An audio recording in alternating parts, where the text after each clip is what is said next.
আসসালামু আলাইকুম। সবাই ভালো আছেন? আশা করি সবাই ভালো আছেন। আমিও ভালো আছি। আপনাদের মাঝে আবারও চলে আসলাম নতুন আরেকটি ভিডিও নিয়ে। আজকে গ্রাহকের অভিযোগ ছিল গ্রাহক বিদ্যুৎ পায় আবার পায় না। মানে এমন একটা অবস্থা, গ্রাহক বাঁশ দিয়ে নাড়া দিয়ে বিদ্যুৎ ব্যবহার করছে গত রাতে। তো শুনে আমরা তড়িঘড়িভাবে চলে আসলাম, গ্রাহককে বিদ্যুৎ দিতে হবে। গ্রাহকের খুব কষ্ট হচ্ছে।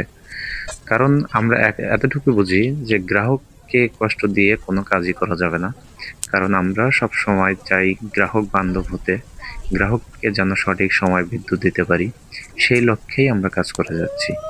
যতটাই ব্যস্ততার ভিতরে থাকি না কেন, নিজের কাজকর্ম, খাওয়া দাওয়া, ঘুম, গোছল সবকিছুই বাদ দিয়ে আমরা চলে যাই গ্রাহক প্রান্তে, গ্রাহককে বিদ্যুৎ পৌঁছে দেওয়ার জন্য। তো আজকেও তার থেকে কোনো ব্যতিক্রম কিছুই করলাম না। চলে আসলাম, যখনই শুনলাম, শুনেই তড়িঘড়ি করে চলে আসলাম গ্রাহক প্রান্তে। এসে দেখি যে লোড সংযোগ খুঁটি থেকে। তো তড়িঘড়ি করে উঠে পড়লাম খুঁটিতে। উঠে প্রত্যেকটা সমস্যা ছিল একটা মিটারের সার্ভিস ড্রপে। তো উঠে দেখি যে সবগুলাই টুইস্ট করা। তো সবগুলা সার্ভিস ড্রপ খুলে পুনরায় কানেক্টর দ্বারা চেপে দিয়ে গ্রাহককে লোড সংযোগ থেকে মুক্তি দেওয়ার জন্য কানেক্টর চেপে দিলাম। ধন্যবাদ সবাইকে। ও আরেকটা বিষয় যেটা বলবো, এই যে আমার হাতে সুন্দর একটা গ্লোভস দেখছেন তাই না? এই গ্লোভসটা নিয়েছি আমি টুলস হাট থেকে। পাশাপাশি একটা প্লাস দেখতে পাচ্ছেন।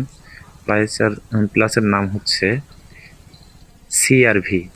প্লাসটা খুব সুন্দর, কাজ করে খুব কমফোর্ট লাগতেছে। আর গ্লোভসটাও খুবই সুন্দর। কারণ এই যে দেখেন, এসে কিন্তু বিদ্যুৎ আছে, তারপরেও আমি ধরে কাজ করতেছি।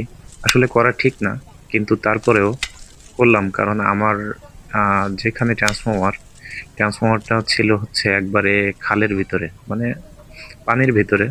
তো যাই যে বন্ধ করব সেরকম সুযোগ নেই। আর ফিডারটা যে বন্ধ করে কাজ করব, তার জন্য দীর্ঘক্ষণ বিদ্যুৎ থেকে বঞ্চিত হবে গ্রাহক, এটাও আমরা চাই না। তো যেহেতু গ্লোভস ছিল ভালো, তো সেই ক্ষেত্রে কাজটা করা যায়, তাই কাজটা করলাম।